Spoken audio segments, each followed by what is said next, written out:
Bem, bom dia a todos. Quero cumprimentar não só os jornalistas, o pessoal da imprensa, mas especialmente aqui o pessoal do Ministério da Justiça e Segurança Pública aqui presente. Muitos também gostariam de estar aqui presentes, mas nós buscamos ao máximo evitar aí aglomerações, né? Nem conseguimos totalmente.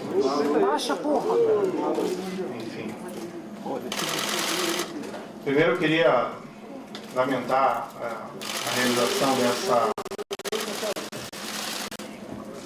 Eu pedi falar, sim. Eu queria lamentar esse evento, na data de hoje, nós estamos passando por uma pandemia.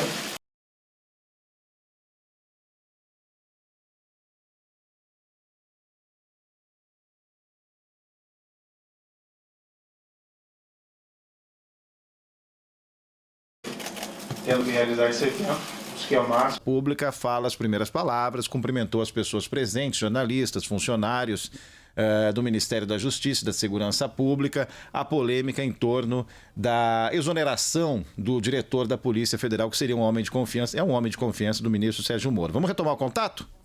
Antes de entrar no assunto específico, eu queria fazer só algumas reflexões gerais para poder justificar minhas decisões. Antes de assumir o cargo de Ministro da Justiça e Segurança Pública, por 22 anos, tive diversos casos criminais relevantes e desde 2014, em particular, nós tivemos a Operação Lava Jato, que mudou a marca da corrupção no país. Claro,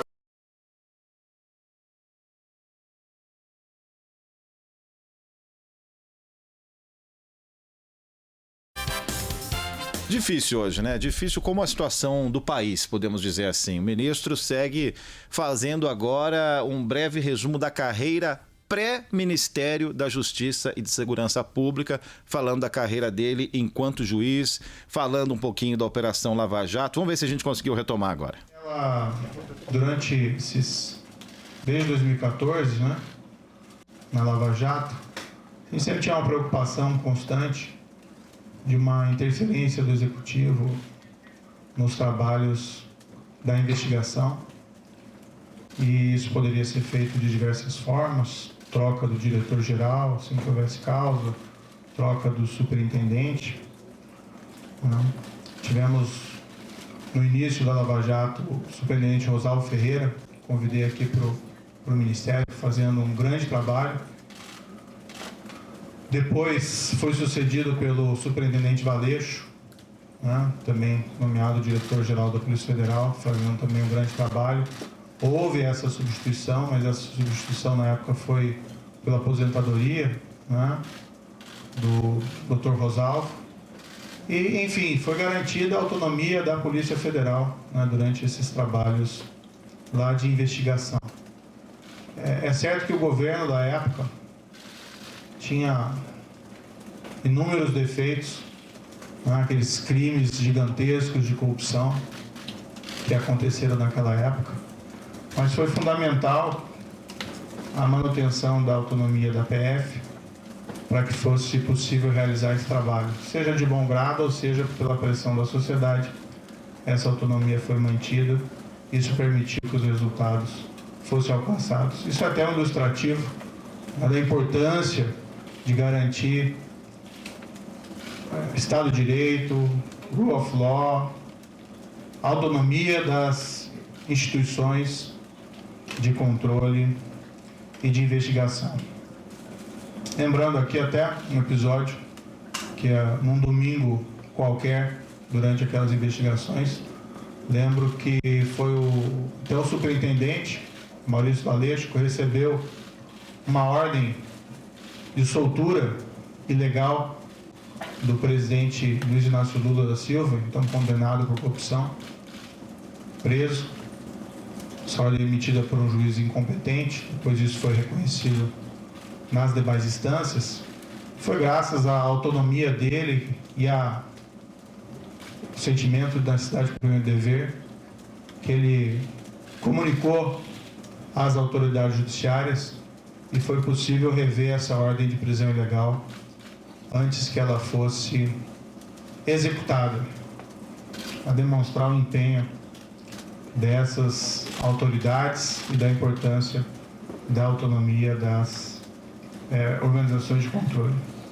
Final de 2018, isso é uma história um pouco repetida, eu recebi convite do então eleito presidente da República, Jair Bolsonaro, e isso eu já falei publicamente diversas vezes. É fácil repetir essa história, porque essa história é absolutamente verdadeira. E fui convidado a ser ministro da Justiça e da Segurança Pública. O que foi conversado com o presidente, foi no 1º de novembro, foi que nós teríamos um compromisso com o combate à corrupção, crime organizado e a criminalidade violenta, para nomear todos os assessores, inclusive desses órgãos, policiais, como a Polícia Rodoviária Federal e a própria Polícia Federal. Na ocasião, aproveitando aqui um breve parênteses para desmistificar um dado, foi divulgado equivocadamente por algumas pessoas que eu teria estabelecido como condição para assumir o Ministério da Justiça uma nomeação ao Supremo Tribunal Federal. Nunca houve essa condição,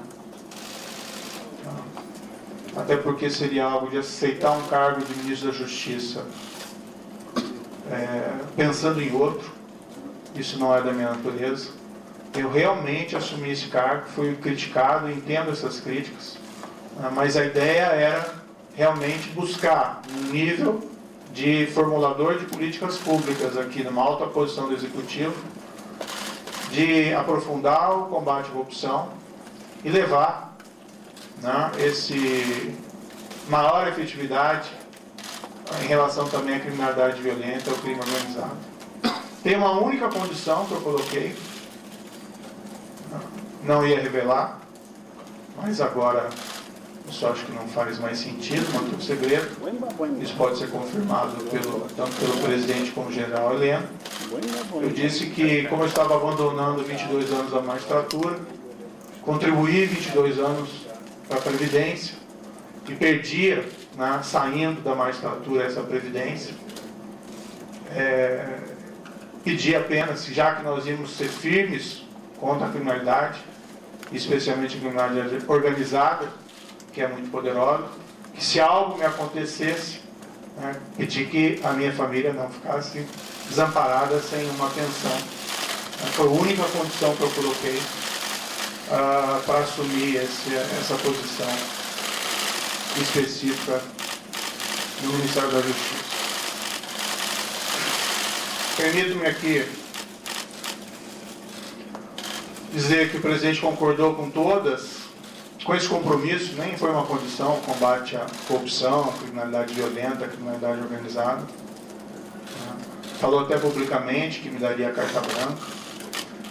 Eu já tinha uma expertise por trabalhar com polícia, como juiz, evidentemente, em relação à criminalidade organizada, e aceitei, mais uma vez, com aquele intento de realmente fazer com que as coisas evoluíssem. E minha avaliação na época é que essa aceitação ao convite foi muito bem acolhida pela sociedade. Também me via como estando no governo, como um também garantidor. Claro que existem outras instituições importantes, Judiciário, Supremo Tribunal Federal, Ministério Público, mas entendi que pelo meu passado de juiz e meu compromisso com o Estado de Direito, que eu também poderia ser aí um garantidor da lei e da imparcialidade e autonomia dessas instituições. Dentro do Ministério, me permito aqui algumas reflexões, a palavra-morte tem sido integração. Nós atuamos muito próximos das forças de segurança estaduais, até mesmo municipais. Nós realmente trabalhamos duro contra a criminalidade organizada. Ouso aqui dizer, claro que tudo isso é sujeito a críticas e segundas opiniões, mas que não houve um combate tão efetivo à criminalidade organizada como houve durante essa gestão do Ministério da Justiça e Segurança Pública, trabalhando não contra, mas com os governos estaduais. Tivemos o caso, por exemplo, da transferência e isolamento das lideranças do PCC. Tivemos recentemente a prisão do maior autoridade do PCC em liberdade, 20 anos foragido, no exterior, graças a um trabalho de investigação eficiente da Polícia Federal. Tivemos recordes de apreensão de drogas no combate ao crime organizado. Isso é importante, tirar droga das ruas, a cocaína, a maconha. Isso feito pela Polícia Federal, isso feito pela Polícia Rodoviária Federal, também um belíssimo trabalho aqui desenvolvido, pela Força Nacional nos locais em que ela atuou. Tivemos aí recorde de destruição de plantações de maconha no Paraguai, que é o nosso principal fornecedor. Números expressivos de apreensão de produto do crime, seja de droga, seja de corrupção, principalmente aí no caso pela Polícia Federal. Buscamos fortalecer a Polícia Federal e a Polícia Rodoviária Federal nesse período, com ampliação dos concursos existentes. Pregamos aí maciçamente a Força Nacional em todo o território nacional. A Força Nacional é uma instituição que, a meu ver, deveria ser fortalecida. Nós estamos lá defendendo no Congresso Nacional uma emenda à Constituição para tornar ela uma instituição prevista ali na Constituição, para que nós possamos ter, com o tempo, também um corpo próprio, sem prejuízo dos mobilizados, sem prejuízo dos requisitados do Estado, que nós queremos fortalecê-la. Ela tem sido muito demandada e às vezes nós sentimos que nós não temos aí a perna suficiente. E ela atendeu diversas emergências de segurança pública nesse período, lá no Ceará, por mais de uma vez, espalhadas aí em terras indígenas, enfim, no nosso projeto Em Frente Brasil. Nós criamos o CEOP, Secretaria de Operações Integradas, até nessa linha de fortalecer a integração. A CEOP desenvolveu um programa chamado Horus e Vigia, que é talvez um dos primeiros programas realmente efetivos aí para controle de fronteiras no nosso país, e trabalha em conjunto com as forças de segurança estaduais. Investimos em inteligência com os centros de fusão, estaremos trabalhando também em outras áreas. Várias outras áreas aqui do Ministério da Justiça também tiveram, a meu ver, um bom ganho de efetividade, área do consumidor, área de imigração, a Senajus, enfim, aqui é só um retrato, queria fazer algumas justificativas. No momento, o Ministério da Justiça está voltado principalmente ao enfrentamento da pandemia. Isso prejudicou um pouco os planos em curso, embora eles continuassem. Nós estamos cuidando também de IPI, vacinação, de atenção às forças de segurança, de coordenação, de se preocupar com o Plano Nacional de Segurança. Enquanto o COAF esteve no Ministério da Justiça, e eu não pedi que o COAF viesse, mas foi proposto que ele fosse colocado no Instituto do Ministério da Justiça, nós nos fortalecemos. Depois ele acabou sendo transferido para outros órgãos. Até onde teve presente, a estrutura fortalecida se manteve. Acho que isso é muito positivo. Também é um órgão de inteligência importantíssimo, que nós devemos, inclusive, aumentar a sua estrutura e melhorar o seu funcionamento. Tivemos aí o projeto de lei anticrime, que foi a principal mudança legislativa durante o nosso período de gestão. Várias alterações, facilitação também de venda de drogas. O DEPEN fez um trabalho também fantástico aqui no Ministério Público, também a Senado. Desculpe aqui um pouco cansativo, todas essas reflexões. O projeto da anticrime poderia ter avanços maiores, infelizmente não foi aprovado em sua totalidade, mas ainda assim, na minha avaliação, ele representou um grande passo. E eu lembro aqui, num dos primeiros projetos que nós fizemos, no Ministério da Justiça, logo no início, foi uma campanha motivacional, né, para os servidores. E o tema era faça a coisa certa sempre. Então, esse sempre foi o mote, sempre foi a palavra, frase de ordem do Ministério da Justiça e da Segurança Pública. Faça a coisa certa, não importa as circunstâncias, arque com as consequências, isso faz parte. Acho que com tudo isso, nós conseguimos resultados expressivos, alguns deles eu já mencionei, como as questões de combate ao crime organizado, mas nós tivemos aqui, permito-me dizer, uma redução expressiva da criminalidade, né, em 2019. Tudo bem, já tinha uma queda em 2018, mas em 2019 nós tivemos uma queda em percentuais sem precedentes históricos, menos 19% de assassinatos. Outros crimes também caíram percentualmente de maneira até mais significativa. Mais de 10 mil brasileiros deixaram de ser assassinados. Claro, né, é um resultado compartilhado com os estados, com os municípios, onde tem combate à violência, ninguém tem dúvida disso, ninguém quer invocar esse mérito específico de maneira exclusiva, até porque a proposta do Ministério da Justiça sempre foi integração. Não importa o resultado, não quem leva a medalha no final. Mas é muito significativo, isso me deixa muito feliz, que nesse primeiro ano nós tivemos resultados assim tão positivos para a queda de violência, que era uma grande aspiração da população brasileira. Claro que temos ainda que melhorar muito esse cenário, mas, enfim, isso é um trabalho que é permanente e duradouro. Bem, em todo esse período, tive apoio, né, do presidente Jair Bolsonaro em vários desses projetos, outros nem tanto, mas a partir do segundo semestre do ano passado, passou a haver uma insistência do presidente da troca do comando da Polícia Federal. Isso, inclusive, foi declarado publicamente pelo próprio presidente. Houve primeiro um desejo de trocar um superintendente da Polícia Federal do Rio de Janeiro. Sinceramente, não havia nenhum motivo para essa substituição. Mas conversando com o superintendente em questão, ele queria sair do cargo, né, por questões exclusivamente pessoais.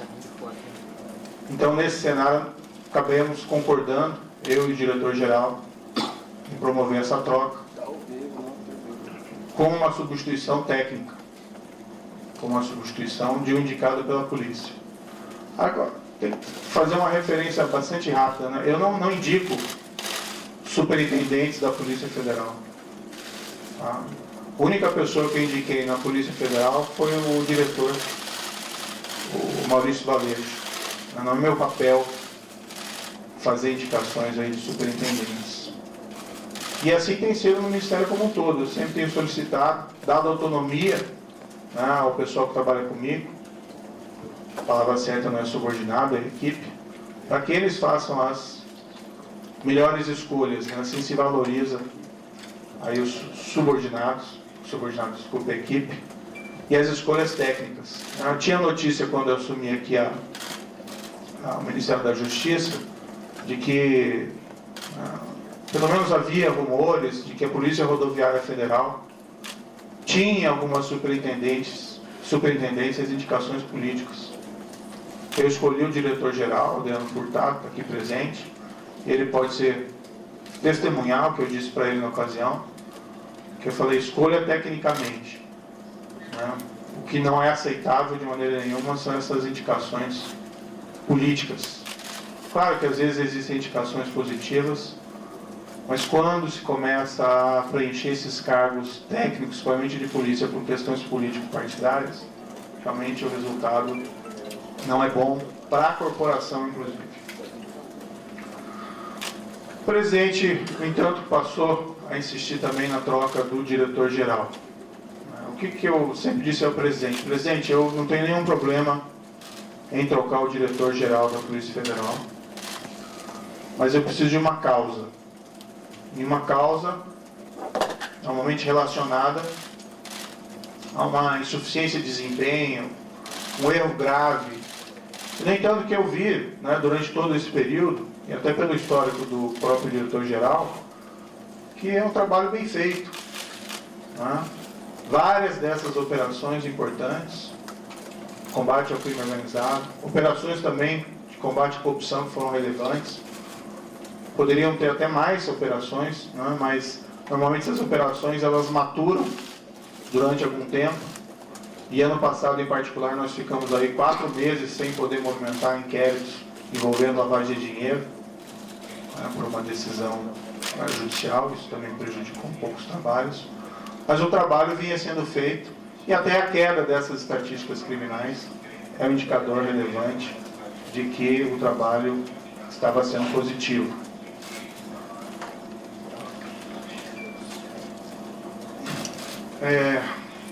Não é uma questão do nome.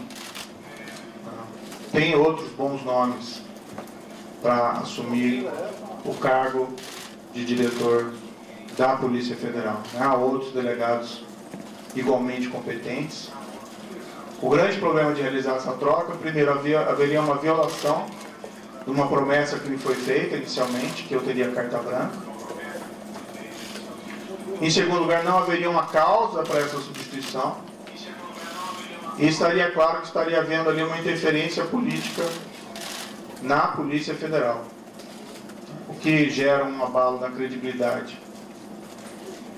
Não minha, mas minha também, mas também do governo, desse compromisso maior que nós temos que ter com a lei, com o rule of law, e entra impacto também, na minha opinião, na própria efetividade da Polícia Federal. Ia gerar uma desorganização.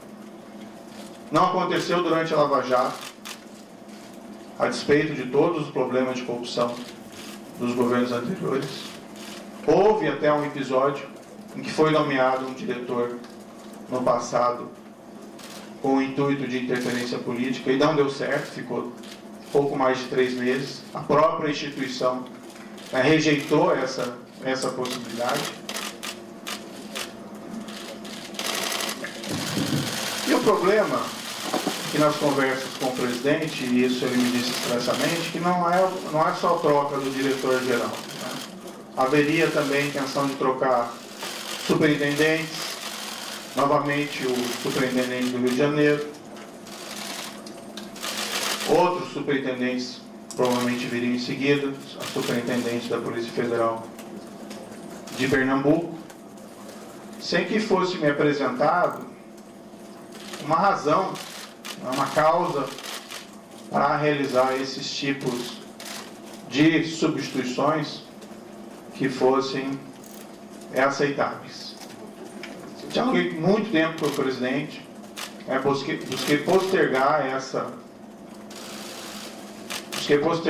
decisão, às vezes até sinalizando que poderia concordar no futuro, né, com essa possibilidade.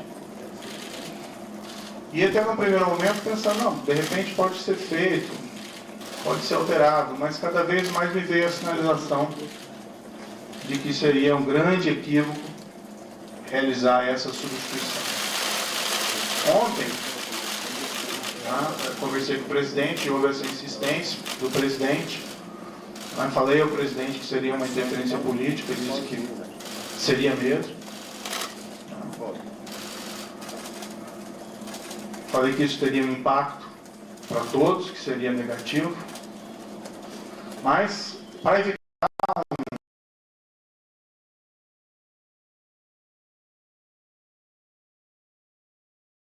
durante uma pandemia, não tenho vocação aí para carbonário, muito pelo contrário, acho que o momento é inapropriado para isso. Eu sinalizei, então vamos substituir o Valeixo por alguém que represente a continuidade dos trabalhos, alguém com um perfil absolutamente técnico e que fosse uma sugestão minha também. Na verdade, nem minha, uma sugestão da própria Polícia Federal. Eu sinalizei com o nome do atual diretor executivo da Polícia Federal, Disney Rossetti. Eu nem tenho uma grande familiaridade com Disney Rossetti, mas é uma pessoa Não são pessoais, né? São preferências pessoais. São questões que têm que ser decididas tecnicamente. Fiz essa sinalização, mas não obtive resposta. O presidente tem a preferência por alguns nomes que seriam da indicação deles. Não sei qual que vai ser exatamente a escolha. Foi ventilado o nome de um delegado que passou mais tempo no Congresso do que na ativa, na Polícia Federal. Foi indicado, o sugerido nome do atual diretor da BIM, que tem até um bom nome dentro da Polícia Federal. Mas o grande problema é que não são tantos essa questão de quem colocar, o problema é por que trocar. Né? E permitir que seja feita a interferência política no âmbito da Polícia Federal. O presidente me disse mais de uma vez, expressamente, que ele queria ter uma pessoa do contato pessoal dele, que ele pudesse ligar, que ele pudesse colher informações, que ele pudesse colher aí relatórios de inteligência, seja o diretor, seja o superintendente. E realmente não é o papel da Polícia Federal prestar esse tipo de informação. As investigações têm que ser preservadas. Né? Imaginem se durante a própria Lava Jato, o ministro, o diretor-geral, o presidente, então presidente Dilma, o ex-presidente Luiz ficar se ligando para o superintendente em Curitiba para colher informações sobre as investigações em andamento. Então, a autonomia da Polícia Federal, como um respeito aí à autonomia da aplicação da lei,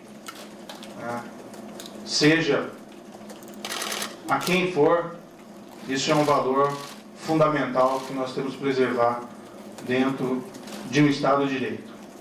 O presidente me disse isso expressamente, ele pode ou não confirmar essas questões, mas, enfim, é algo que realmente eu não entendi apropriado. Então, o grande problema não é quem entra, mas por que alguém entra. E se esse alguém, sendo da corporação, aceitando substituição do atual diretor-geral, com o impacto que isso vai ter na corporação, não conseguiu dizer não para o presidente a uma proposta dessa espécie, eu fico na dúvida se vai conseguir dizer não em relação a outros temas. Há uma possibilidade que se afirme que o Maurício Valeixo gostaria de sair, mas isso não é totalmente verdadeiro. O ápice da carreira de qualquer policial federal, delegado da Polícia Federal, é a direção-geral da Polícia Federal. E ele entrou com uma missão. Claro que, depois de tantas pressões para que ele saísse, ele de fato até manifestou a mim: olha, talvez seja melhor eu sair para diminuir essa cisma e nós conseguimos realizar uma substituição aqui adequada. Aí eu sairia para uma distância, para outro cargo. Mas nunca isso voluntariamente, sim decorrente dessa pressão, que a meu ver não é aí apropriada. E o grande problema, uma substituição que seja orientada aí por causas que possam ser sustentadas, não haveria aí nenhum problema específico. O presidente também me informou que tinha preocupação com inquéritos em curso no Supremo Tribunal Federal e que a troca também seria oportuna da Polícia Federal por esse motivo. Também não é uma razão que justifique a substituição, até algo que gera uma grande preocupação.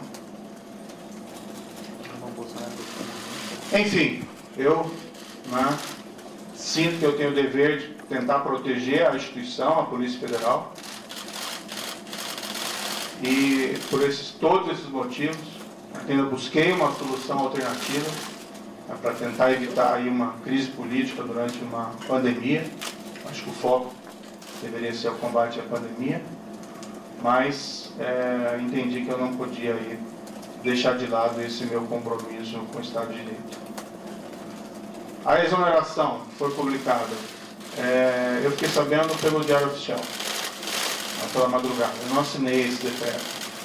Em nenhum momento isso foi trazido, em nenhum momento o diretor-geral da Polícia Federal apresentou um pedido formal de exoneração. Depois ele me comunicou que ontem à noite recebeu uma ligação dizendo que ia ser exoneração a pedido e se ele concordava, né? Ele disse, como é que eu vou concordar com alguma coisa? Eu vou fazer o quê, né?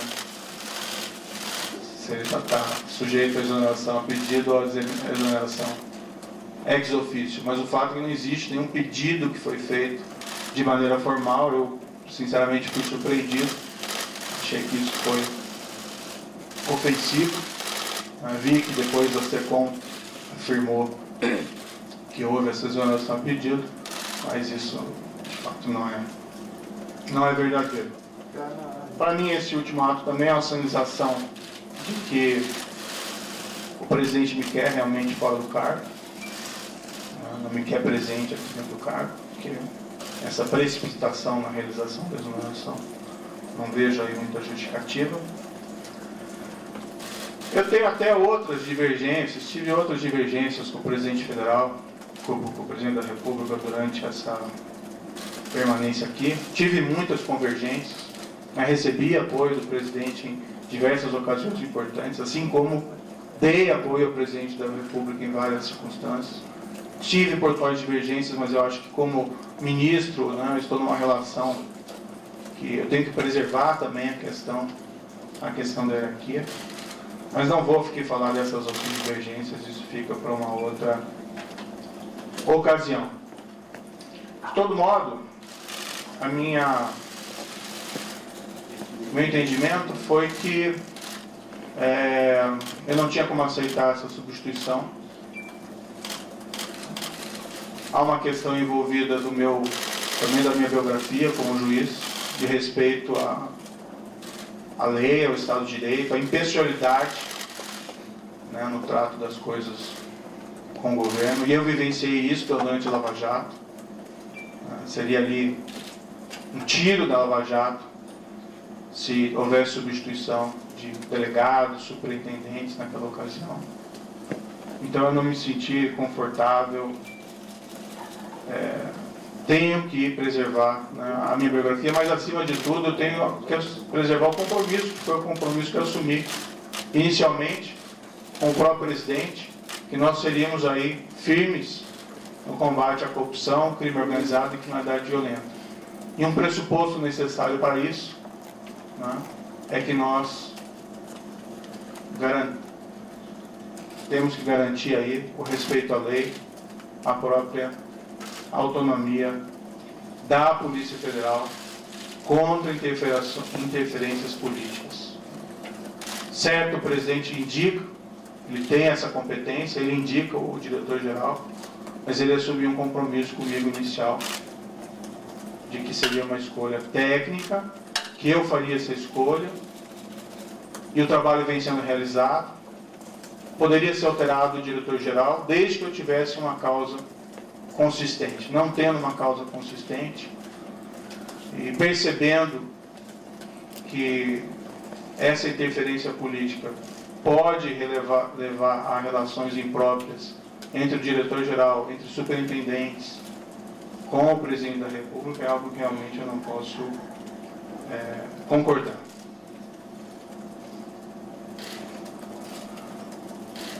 Um pouco sobre o futuro, né? De todo modo, eu agradeço ao presidente da República a nomeação do prefeito lá atrás. Nós tínhamos um compromisso, eu fui fiel a esse compromisso. Acho que estou sendo fiel a esse compromisso no momento em que eu me encontro aqui dentro do Ministério da Justiça.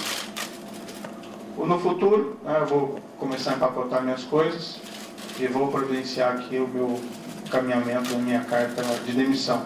Eu, infelizmente, não tenho como persistir com o compromisso que assumi sem que eu tenha condições de trabalho, sem que eu tenha condições de preservar a autonomia da Polícia Federal para realizar os seus trabalhos, ou sendo forçado a sinalizar uma concordância com uma interferência política na Polícia Federal, cujos resultados são imprevisíveis.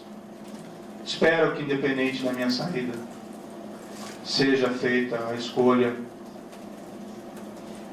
de ou até, quem sabe, a própria manutenção do diretor-geral atual, já que o pedido de exoneração não existe, mas não havendo essa possibilidade, que seja feita uma escolha técnica, sem preferências pessoais, que também a instituição, dá para se confiar na Polícia Federal, né? A Polícia Federal tem uma história, ela vai também resistir a qualquer espécie de interferência política, tenho crença nisso, que seja indicado alguém que possa realizar um trabalho autônomo, independente, alguém que não concorde em trocar superintendentes ou delegados por motivos não justificados.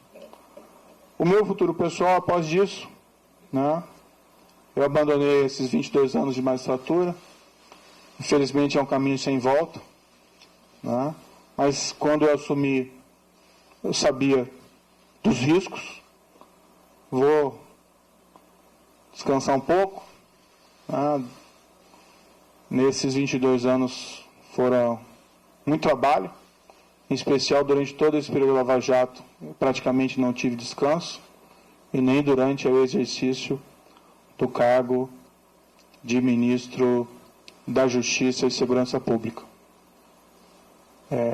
Vou procurar mais adiante um emprego, não enriqueci no serviço público, nem como magistrado, nem como ministro.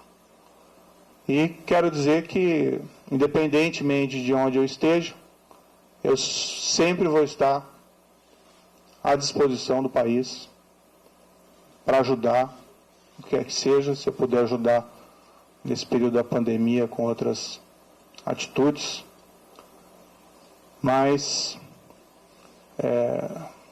enfim, sempre respeitando o mandamento do Ministério da Justiça e Segurança Pública nessa gestão, que é fazer a coisa certa sempre. Muito obrigado.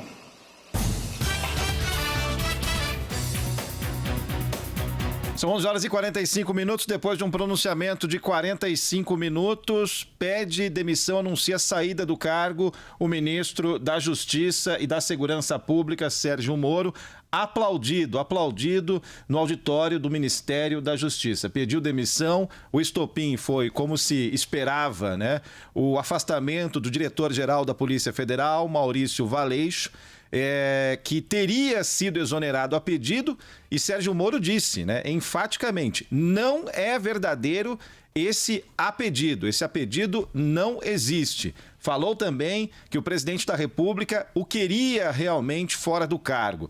Foram 40 minutos aproximadamente de pronunciamento.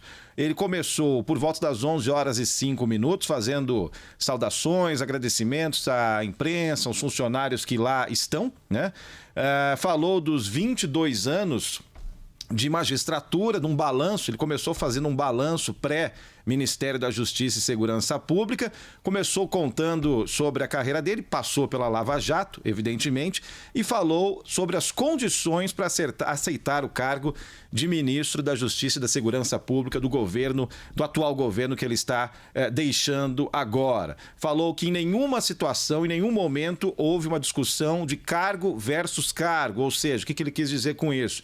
Pensando lá na frente numa indicação para o Supremo Tribunal Federal. Fez uma série de destaques sobre os momentos dele no cargo de ministro da Justiça e da Segurança Pública, falou sobre o combate ao crime organizado, falou sobre o combate ao tráfico, falou sobre o combate ao PCC, falou sobre a polêmica do COAF, sobre a lei anticrime, a proposta de lei, o projeto de lei anticrime, a redução no número de mortes. Por várias vezes usou a expressão integração, disse que não importava quem recebesse a medalha, importava a vitória da equipe, né? Diz que, com relação ao presidente da República, teve apoio em muitos projetos, em outros nem tanto. E aí, a partir do segundo semestre do ano passado, começou a grande divergência, a pressão sobre o ministro da Justiça e Segurança Pública, Sérgio Moro, para interferências, indicações político-partidárias, interferências do governo federal sobre a Polícia Federal. O ministro destacou que recebeu carta branca, né, na teoria, mas na prática não estava usando essa carta branca. E temia, né, que se trocasse o superintendente da Polícia Federal, o que viria depois? E nunca aparecia o porquê, nunca aparecia a razão, nunca aparecia o motivo para que o governo federal pusesse as mãos, para que o Planalto pusesse as mãos na Polícia Federal. Falou sobre inquéritos em curso, falou que a grande intenção dele sempre foi proteger a Polícia Federal, destacou por muitas vezes a importância da manutenção do Estado de Direito. E por muitas vezes também falou que a grande preocupação do brasileiro, do governo brasileiro, do povo brasileiro, de toda a equipe de ministros, deveria ser o combate à pandemia. Portanto, deixa ao cargo o ministro da Justiça e da Segurança Pública, Sérgio Moro.